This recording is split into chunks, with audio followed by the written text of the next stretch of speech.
जैसा कि आप थंबनेल में देख चुके होंगे, आज हम इस वीडियो में बात करेंगे RPSC second grade SST second paper राजनीति विज्ञान का एक टॉपिक संयुक्त राष्ट्र संघ यूएनओ के बारे में।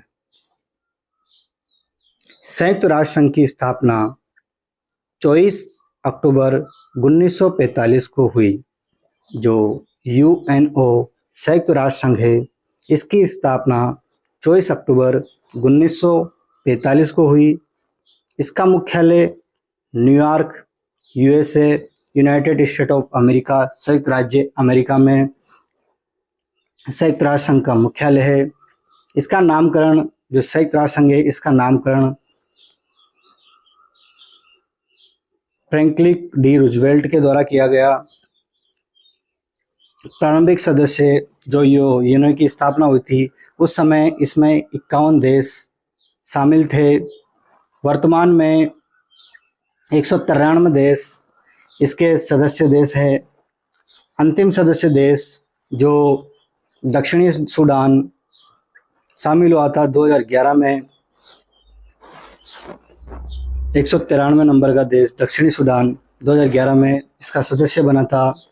जो यूएन है, उसकी भाषा यानी लैंग्वेज, जो मुख्य भाषा है अंग्रेजी और फ्रेंच है। मुख्य भाषा अंग्रेजी व फ्रेंच है। चीनी, अरबी, स्पेनिशी, रूसी, ये 6 भाषा हैं जो यूएन की प्रमुख भाषा है।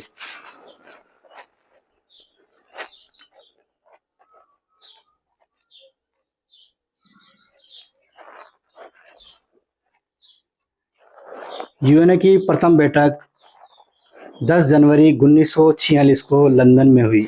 जो यूएन है, उसकी प्रथम बैठक 10 जनवरी 1946 को लंदन में हुई।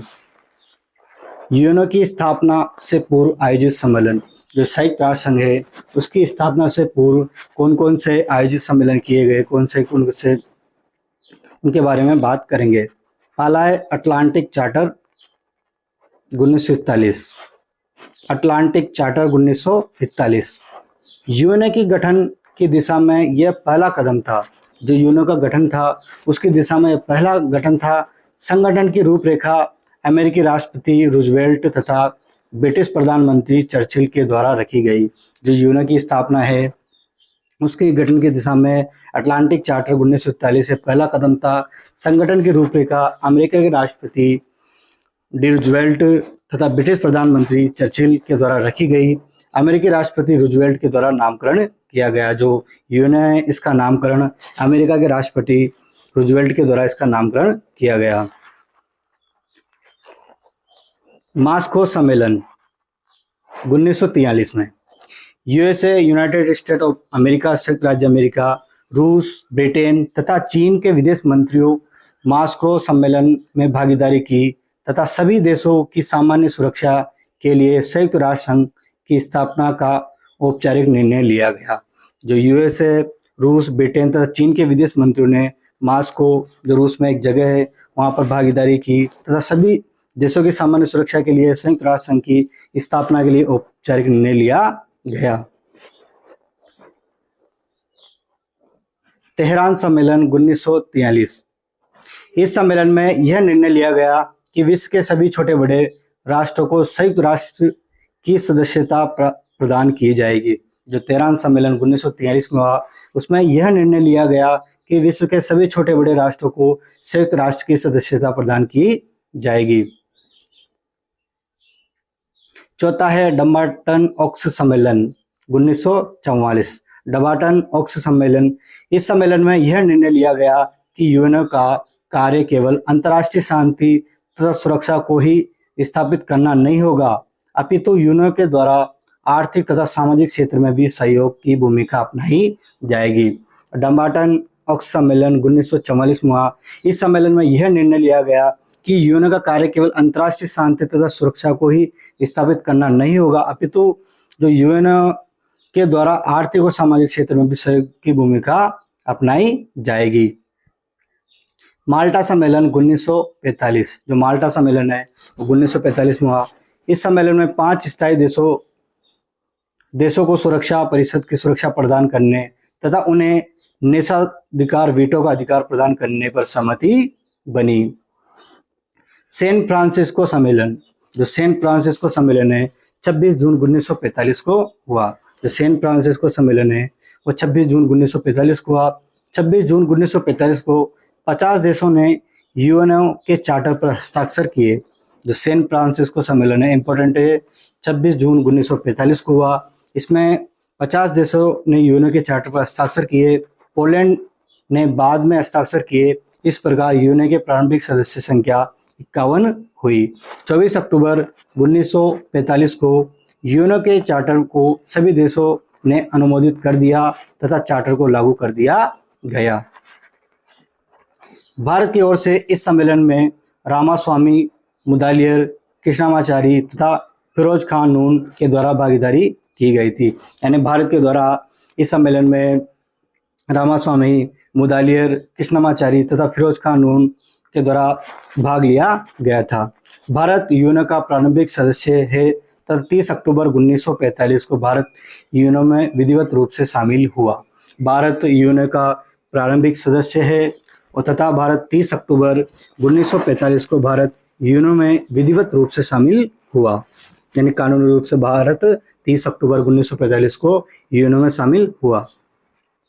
यूएनओ का चार्टर ही उसका संविधान है तथा इसमें कुल 19 अध्याय, 111 अनुच्छेद तथा 10,000 शब्द है। जो यूएनओ का चार्टर है उसका संविधान है, इसमें कुल 19 अध्याय है, 19 चैप्टर है, 111 अनुच्छेद है, 111 आर्टिकल है तथा 10,000 शब्द है। यूएनओ का मुख्य उद्देश्य सामूहिक व्यवस्था द्वारा अंतर्राष्ट्रीय शांति तथा सुरक्षा को बनाए रखना, अंतर्राष्ट्रीय विवादों का शांतिपूर्ण तरीके से समाधान करना, सामाजिक, आर्थिक, सांस्कृतिक एवं मानवीय क्षेत्रों में सहयोग को प्रोत्साहन प्रदान करना है। संयुक्त राष्ट्र के अंग, जो यूएनओ है उसके संयुक्त राष्ट्र के अंग, संयुक्त राष्ट्र संघ के 6 अंग है: महासभा, सुरक्षा परिषद, आर्थिक व सामाजिक परिषद, न्यायिक परिषद, अंतर्राष्ट्रीय न्यायालय, सचिवालय। जो संयुक्त राष्ट्र संघ है उसके 6 अंग है, मुख्यतः 6 अंग है: महासभा, सुरक्षा परिषद, आर्थिक सामाजिक परिषद, न्यायिक परिषद, अंतर्राष्ट्रीय न्यायालय, सचिवालय। पहली है महासभा। यह संयुक्त राष्ट्र संघ की विधायिका के रूप में कार्य करता है।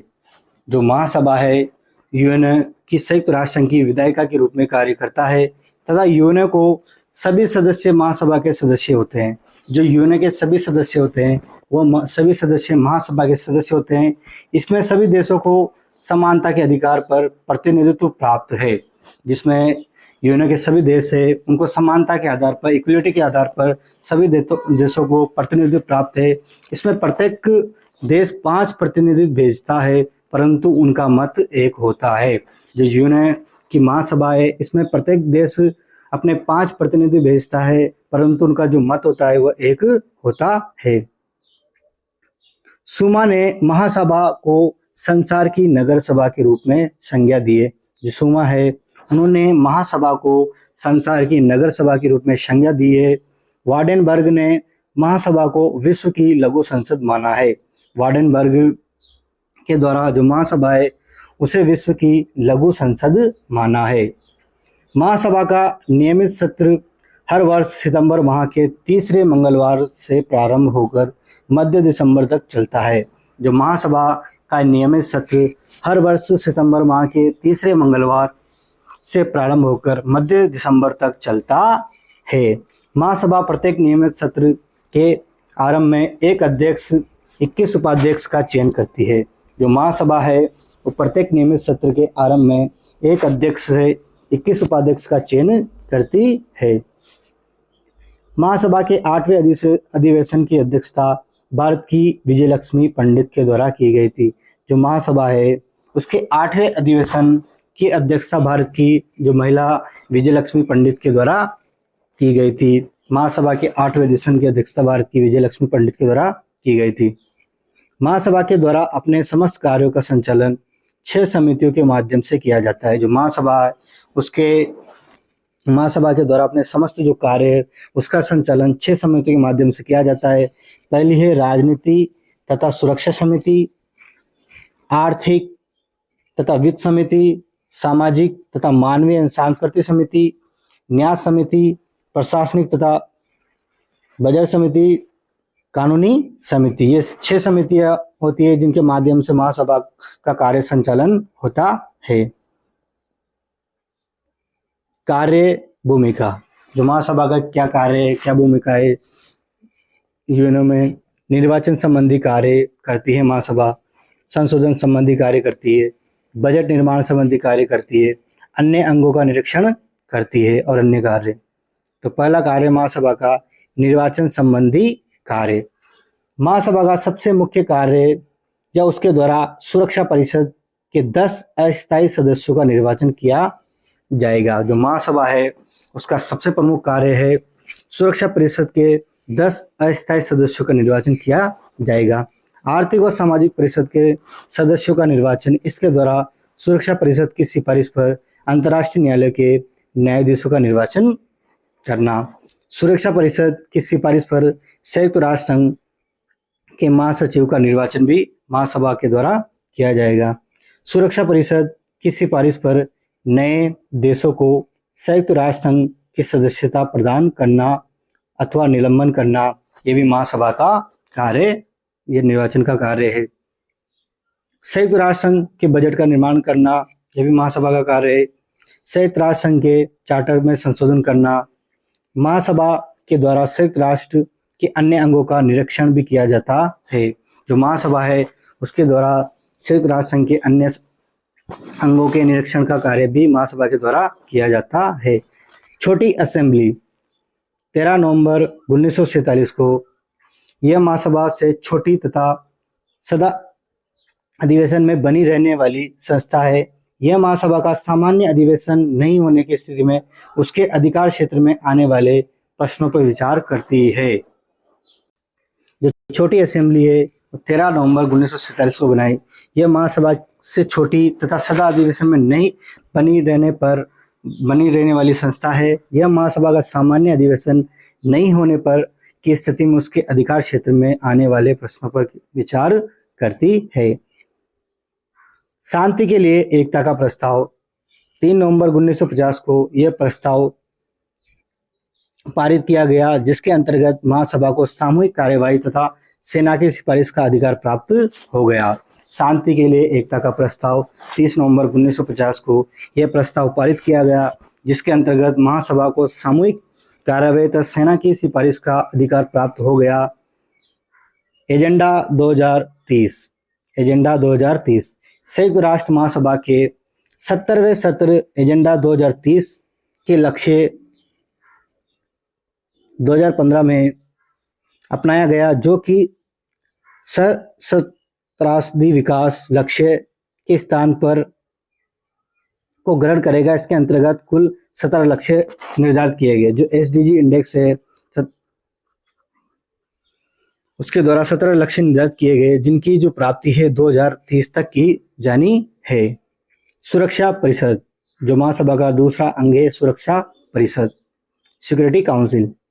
सुरक्षा परिषद को अंतर्राष्ट्रीय शांति तथा सुरक्षा पर पहरेदार माना जाता है। जो सुरक्षा परिषद है उसको अंतर्राष्ट्रीय शांति तथा सुरक्षा का पहरेदार माना जाता है।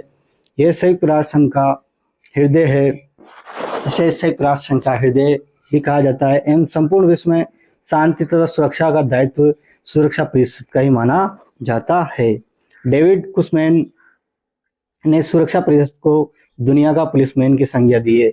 जो डेविड कुशमैन है उन्होंने सुरक्षा परिषद को दुनिया का पुलिसमैन की संज्ञा दी है। जो डेविड कुशमैन है उन्होंने सुरक्षा परिषद को दुनिया का पुलिसमैन की संज्ञा दी है। पॉमर तथा पार्किंस ने सुरक्षा परिषद को संयुक्त राष्ट्र की कुंजी माना है। पॉमर तथा पार्किंस ने सुरक्षा परिषद को संयुक्त राष्ट्र की कुंजी माना है।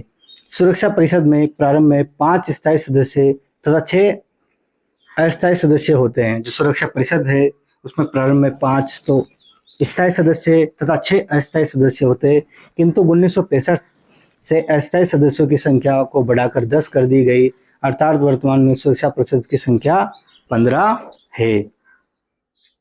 स्थायी सदस्य अमेरिका, ब्रिटेन, फ्रांस, चीन व रूस। रूस को 1991 में इसके पास वीटो का अधिकार प्राप्त हुआ। जो सुरक्षा परिषद है उसके स्थायी 5 सदस्य अमेरिका, ब्रिटेन, फ्रांस, चीन व रूस।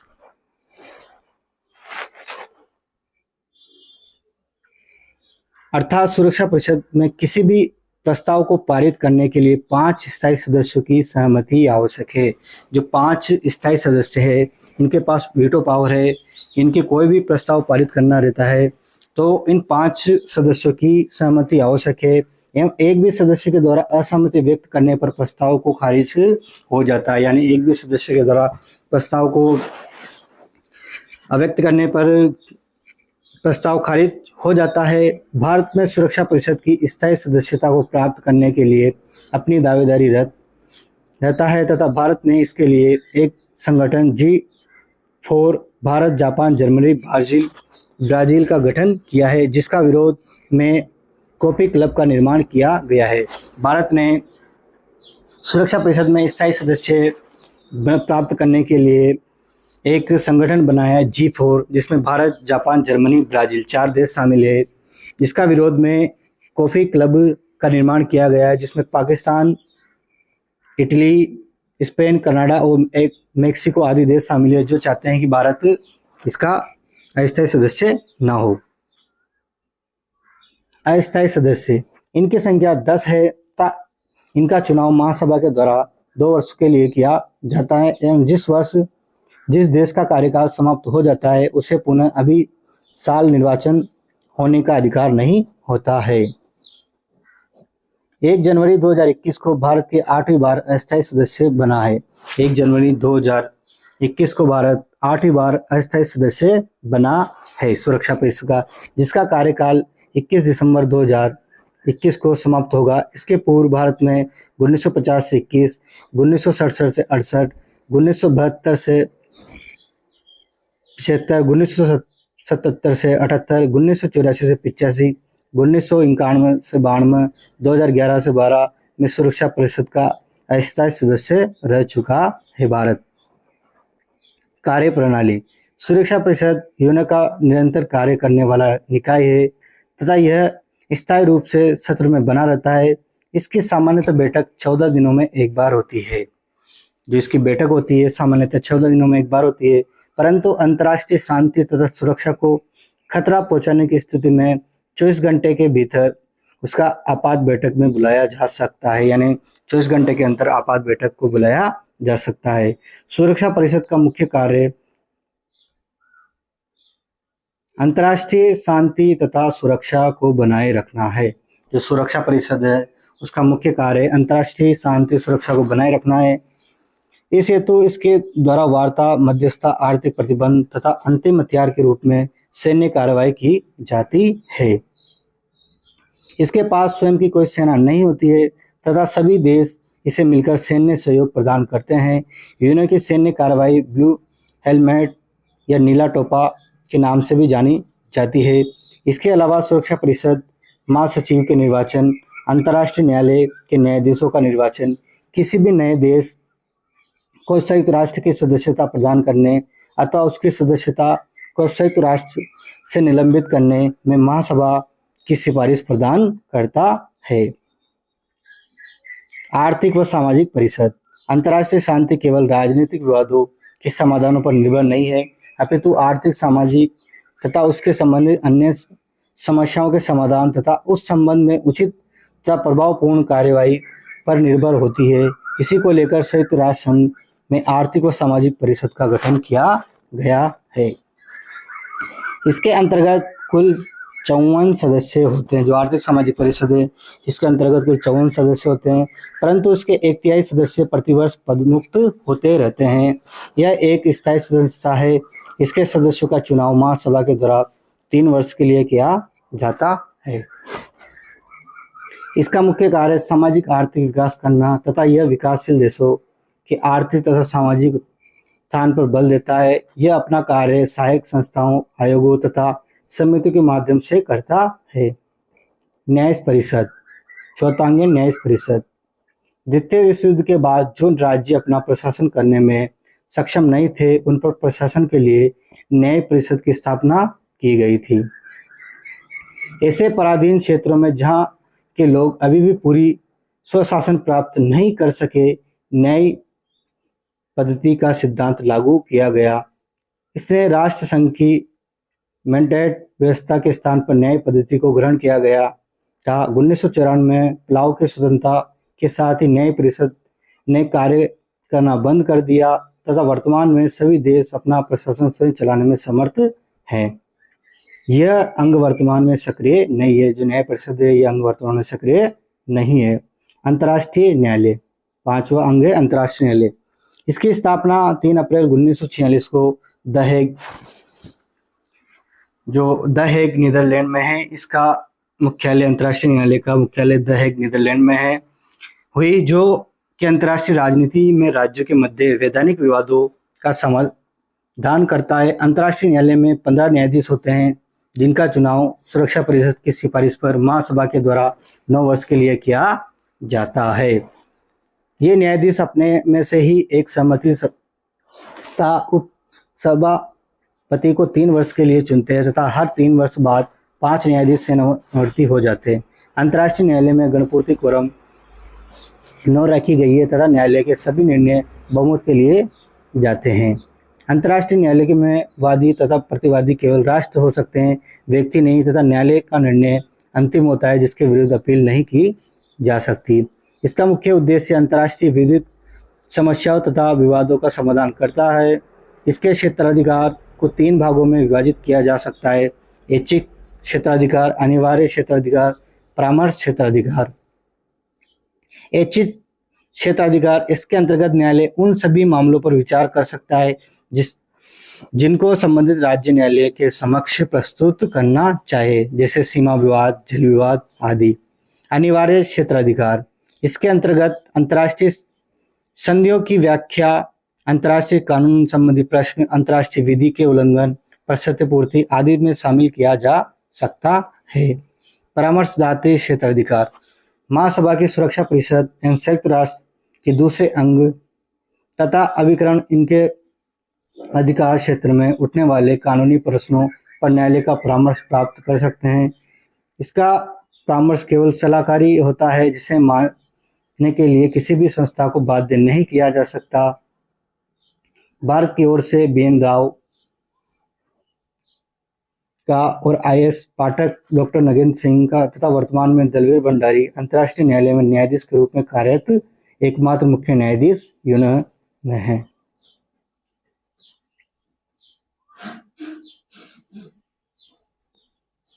सचिवालय, यह संयुक्त राष्ट्र संघ की प्रशासनिक संस्था है जिसका मुख्य कार्य संयुक्त राष्ट्र संघ के कार्यों का प्रशासनिक प्रबंधन करना है।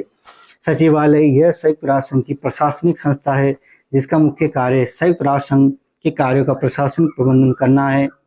सचिवालय संयुक्त राष्ट्र संघ के स्थायी अंग, जिसका गठन महासचिव तथा अन्य कर्मचारियों से मिलकर होता है। इस मुख्य विशेषता अंतर्राष्ट्रीय लोक सेवा मानी जाती है।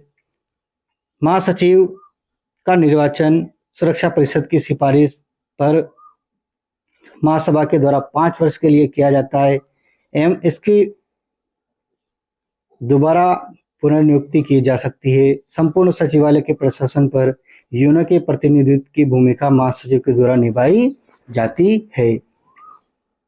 यूएन के महासचिव, यूएन संयुक्त राष्ट्र संघ के महासचिव प्रथम त्रिगवेली थे जो नॉर्वे के थे। वर्तमान में महासचिव एंटोनियो गुटेरेस पुर्तगाल में 1 जनवरी 2017 को कार्यकाल संभाला। राष्ट्र संघ में कोई स्वतंत्र संगठन नहीं था। पेरिस के शांति सम्मेलनों ने मित्र राष्ट्रों ने जर्मनी के पास वर्साई की संधि करी थी। इसी संधि से की 1 से 26 धाराएं राष्ट्र संघ की धारा हैं। नॉर्मन वेंटविच ने राष्ट्र संघ के एक कुख्यात माता की प्रतिष्ठित पुत्री कहा है कि गेतोन हार्डी ने राष्ट्र संघ के बारे में लिखा है कि एक बालक यूरोप के दरवाजे पर अनाथों की तरह छोड़ दिया गया है, जिसके चेहरे, मोहरे, हाव भाव उसकी अमेरिकन पैतृकता स्पष्ट नजर आती है। राष्ट्रसंघ के निर्माण में प्रमुख योगदान अमेरिका का था, किंतु अमेरिका का भी राष्ट्रसंघ के विधान निर्माण में ब्रिटेन का प्रमुख योगदान था। सामान्यतः कोई भी स्वतंत्र देश राष्ट्रसंघ का सदस्य बन सकता है, किंतु व्यावहारिक रूप से ब्रिटिश राष्ट्रमंडल देश भारत, कनाडा, ऑस्ट्रेलिया, न्यूजीलैंड को भी राष्ट्र का सदस्य बनाया गया। राष्ट्रसंघ के प्रशासनिक सदस्य थे वे 31 राष्ट्र थे जिन्होंने राष्ट्रसंघ विधान पर हस्ताक्षर किए थे। 1935 में राष्ट्रसंघ के सर्वाधिक सदस्य 63 थे। राष्ट्रसंघ की पहली धारा के अनुसार असेंबली में 2/3 बहुमत के आधार पर किसी नए राष्ट्र की जो अंतर्राष्ट्रीय शांति व सुरक्षा की गारंटी देता है उसे सदस्य बनाए जाए। राष्ट्रसंघ की पहली धारा के अनुसार कोई भी देश 2 वर्ष की पूर्व सूचना देकर राष्ट्रसंघ को छोड़ सकता था, किंतु वास्तव में ऐसा नहीं हुआ। 1923 कोस्टारिका, 1925 में ब्राजील, उसके बाद जर्मनी, जापान व इटली ने राष्ट्र को छोड़ दिया।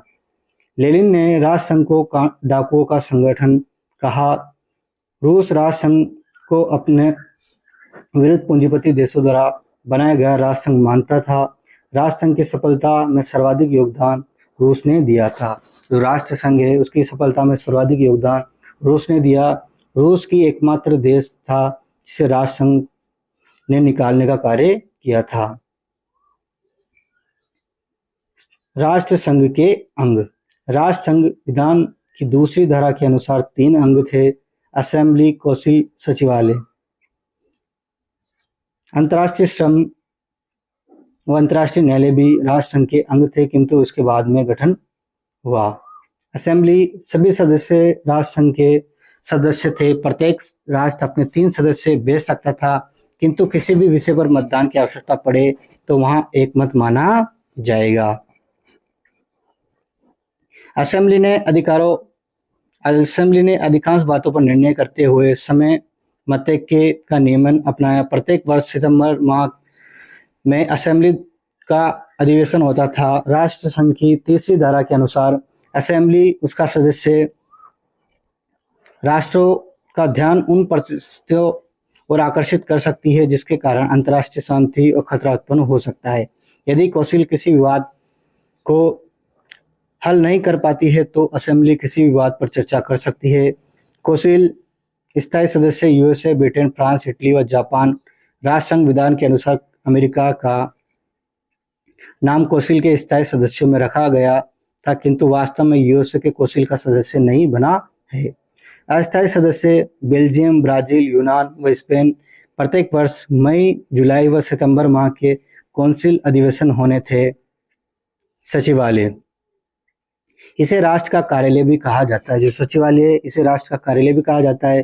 जेनेवा का चाना पार्क प्रथम महासचिव जेम्स एरिक ड्रम्ड 1920 से 1933, जोसेफ एडनोल 1933 से 1940, सीन लेस्टर 1940 से 1946। अंतर्राष्ट्रीय न्यायालय इसकी स्थापना की बात राष्ट्रसंघ की धारा 14 में कही गई है। इसकी स्थापना के लिए अमेरिका के इलियो हुरट की अध्यक्षता में समिति बनाई गई। जून 1922 में इसने अपना कार्य प्रारंभ कर दिया। यह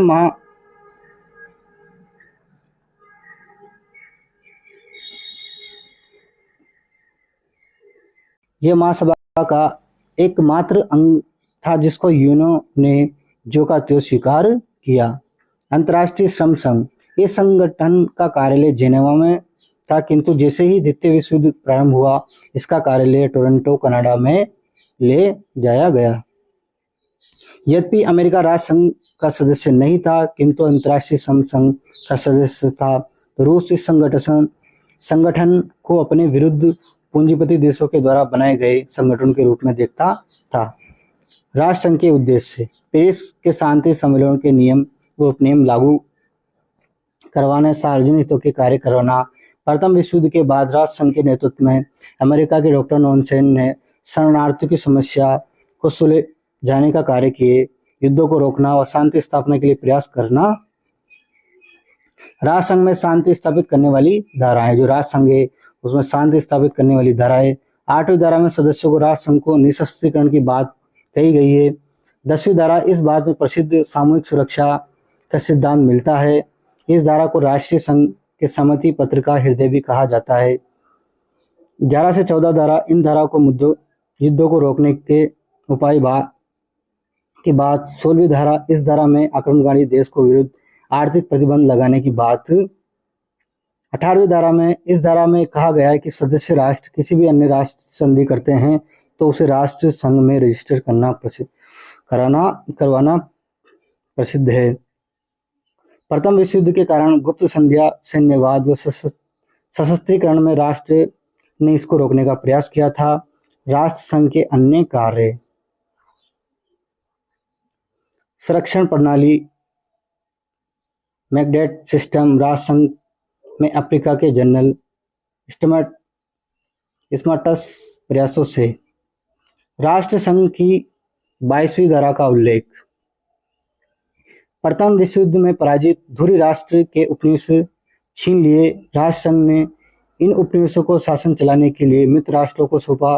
तुर्की के उपनिवेश सीरिया व लेबनान व फ्रांस को फिलिस्तीन व ट्रांसजॉर्डन ब्रिटेन को दे दिए। सार का प्रशासन यह क्षेत्र जर्मनी का था। यहाँ का आर्थिक दोहन फ्रांस करेगा तथा नागरिक प्रशासन राष्ट्र संघ करेगा। यहाँ पर जनमत संग्रह की बात 15 वर्ष बाद की गई। डोनजिंग का प्रशासन। डोनजिंग जर्मनी का बंदरगाह था। प्रथम विश्व युद्ध के बाद बने नवीन राष्ट्र पोलैंड को यह पद दिया गया। डोनजिंग का राष्ट्र प्रशासन राष्ट्र संघ के पास रहा। पोलैंड को डोनजिंग को बर्बाद करने के लिए उसके पास गदिनिया नामक एक बंदरगाह बनाने की कोशिश की। अल्पसंख्यकों की समस्या। राष्ट्र संघ ने इसकी समस्या का सुलझाने के लिए देशों को लिखित में मांगा, किंतु किसी भी देश में ऐसा लिखित में देने से मना कर दिया। राष्ट्र संघ द्वारा हल किए गए विवाद। आयरलैंड द्वीप विवाद। इस द्वीप को लेकर स्वीडन फिनलैंड के मध्य विवाद था। राष्ट्र संघ ने अपने निर्णय द्वारा फिनलैंड को दे दिया। विल्ना विवाद। विल्ना लिथुआनिया की प्राचीन राजधानी थी। इस पर पोलैंड अधिकार करना चाहता था। राष्ट्र संघ ने अपने निर्णय द्वारा विल्ना पोलैंड को दिया। मेमल विवाद। मेमल को लेकर पोलैंड लिथुआनिया के मध्य विवाद था। राष्ट्र संघ ने अपने निर्णय द्वारा मेमल लिथुआनिया को दिया। अल्बानिया विवाद। अल्बानिया पर युगोस्लाविया ने आक्रमण कर दिया था। राष्ट्र संघ ने सेना हटाने क्षतिपूर्ति करने को कहा।